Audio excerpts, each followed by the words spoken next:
अस्सलाम वालेकुम दोस्तों, ये वाक़या 1922 का है जब अल्लामा इकबाल साहब को अंग्रेज़ हुकूमत ने अप्रोच की।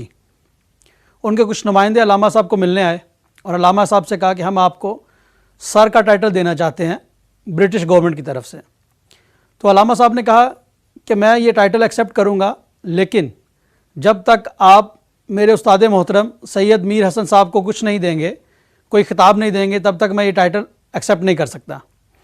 तो उन नुमाइंदों ने बात की अल्लामा साहब से कि डॉक्टर साहब, हम ये टाइटल उनको देते हैं जिनका लिटरेचर पे कुछ थोड़ा सा एहसान होता है, जिनका लिटरेचर में हिस्सा होता है, लेकिन आपके उस्ताद मोहतरम की कोई तसनीफ़ नहीं है, वो किसी किस्म की बुक के राइटर नहीं है, ना ही आथर हैं।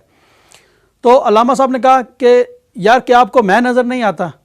यानी मेरे उस्ताद मोहतरम की सबसे बड़ी तसनीफ़ तो मैं खुद हूँ आपके सामने। खैर, उन्होंने कन्विंस किया और बरतानवी गवर्नमेंट ने अल्लामा साहब के उस्ताद मोहतरम सैयद मीर हसन साहब को शम्सुल उलमा का ख़िताब दिया और डॉक्टर अल्लामा इकबाल को सर का ख़िताब दिया। दोस्तों, ये बात है उस्ताद की इज़्ज़त की, उस्ताद के एहतराम की, जो कि हमारे इंडो पाक में खून में रची बसी है।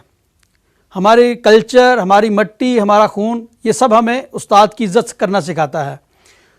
उस्ताद हमें बनाता भी है, हमें बिगाड़ता भी है। उस्ताद हमें दिखाता है कि हम दुनिया में कैसे चलें। उस्ताद हमें मैनर्स सिखाता है। और एक बहुत बड़े मशहूर आदमी का कौल है कि मेरा उस्ताद मेरे बाप से कम नहीं, क्योंकि मेरा बाप तो मुझे आसमान से ज़मीन तक लेके आया और मेरे उस्ताद ने मुझे आसमान की बुलंदियों पर चढ़ना सिखाया। तो दोस्तों, हमारे इंडो पाक के माशरे में उस्ताद की एहतराम, उस्ताद की इज़्ज़त जो है वो बहुत इंपॉर्टेंट है। उसके लिए आपको एग्जांपल दे दूं मैं कि खलीफा हारून रशीद, जिसका नाम सब जानते हैं, जब वो एक दफ़ा मस्जिद में नमाज़ पढ़ने गया और उसके दोनों बेटे मामून और अमीन उसके साथ में थे, तो खलीफा ने देखा कि उसके बेटों ने नमाज़ पढ़ के निकलने में भागना शुरू कर दिया। भाग के वहाँ पे गए जहाँ पे जूते रखे जाते हैं। खलीफा हैरान होकर देख रहा था अपने दोनों बेटों की कार्रवाई। दोनों बेटों ने एक एक चप्पल उठाई और उठा के बाहर वेट करने लगे, अपने उस्ताद मोहतरम का इंतज़ार करने लगे। तो उस वक़्त खलीफा ने रश्क की नज़र से उन उस्ताद मोहतरम को देखा और कहा कि काश मैं भी एक उस्ताद होता और मेरी भी दुनिया इसी तरह इज़्ज़त करती कि आज खलीफा वक़्त के दो शहज़ादे जो हैं उस्ताद की जूते हाथ में रखे हुए उस्ताद का इंतज़ार कर रहे हैं।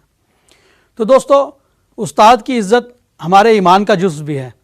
लेकिन अब जो बात मैं करने जा रहा हूँ वो ज़रा गौर से सुनिए और उस पर अमल पैरा होने की कोशिश कीजिए कि उस्ताद का एहतराम, उस्ताद की इज़्ज़त हम उसकी करते हैं जो हमारा उस्ताद है, लेकिन उस्ताद एक प्रोफेशन या बाकी असातिज़ा जो हमारे इर्द गिर्द हैं, हम उनकी इज़्ज़त नहीं करते, उनको वो रिस्पेक्ट नहीं देते, उनका मुआशरे में मुकाम नहीं है।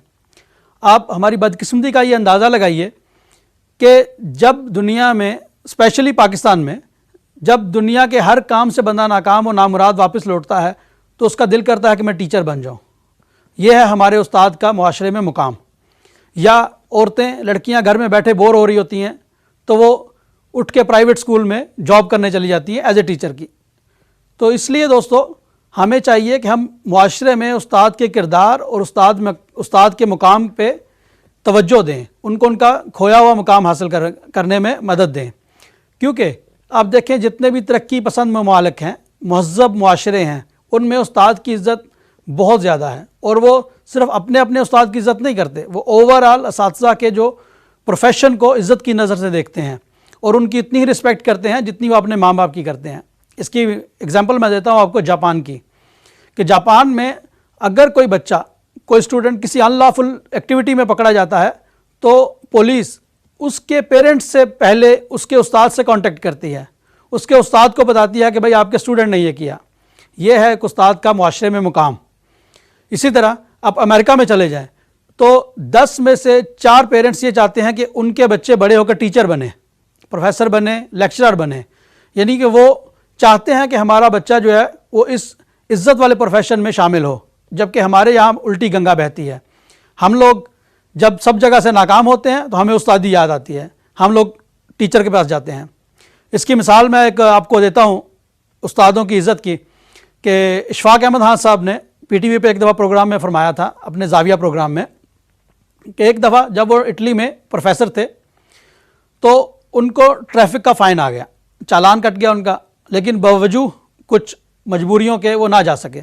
तो आखिरकार एक दिन जब वो कोर्ट में पेश हुए और कोर्ट रूम में जब सबको पता चला कि हमारे सामने ये एक टीचर खड़े हैं, तो जज समेत हर बंदा खड़ा हो गया और जज ने मुअद्दबाना हाथ बांधकर अर्ज़ की कि उस्ताद मोहतरम, अगर आप इजाज़त दें तो हम आपको जुर्माना करते हैं, क्योंकि ये आपने ही हमें सिखाया है, आपने ही पढ़ाया है हमें कि किन असूलों पे कारबंद रह के हम तरक्की कर सकते हैं।